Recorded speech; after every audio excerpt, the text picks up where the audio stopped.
पूर्व परीक्षा जे गट ब आणि गट क हे नुकतीच आपल्या उंबरठ्यावरती येऊन थांबलेली आहे. मग त्या अनुषंगाने आपल्याला पाऊल काय उचलायचंय हे लक्षात येऊन थांबलं पाहिजे आपल्या, बरोबर आहे. मग त्या अनुषंगाने एक लक्षात घ्यायचं की प्रत्येक विद्यार्थी मित्रांचा हा एक गोंधळ असेल, त्यामध्ये चालू घडामोडीचा मुद्दा आहे. मग कशा पद्धतीने करता येईल मला, मग करायचं तर आहे, पण काय करता येईल काय नाही करता येईल हे लक्षात घेणं फार महत्वाचं राहतं.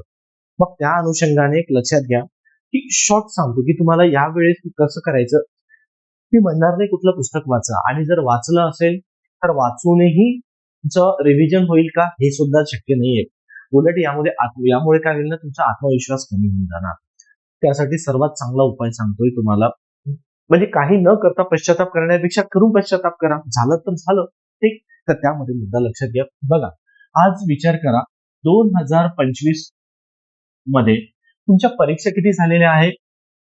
एक, गट ब ची पूर्व परीक्षा झालेली आहे.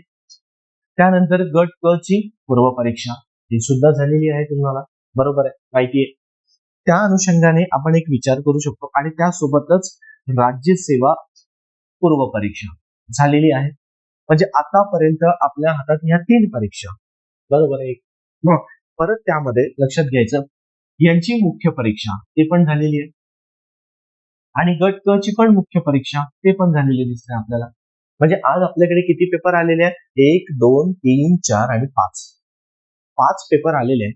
5 पेपर मध्ये एका पेपरला जर 15 प्रश्न चालू घडामोडीची येत असेल, बघा बरं, ठीक आहे, 15 प्रश्न जर समजा चालू घडामोडीचे येत असेल, तर गुणेला जर आपण 5 परीक्षा केल्या तर किती झाले, 15 5 75 झालेले.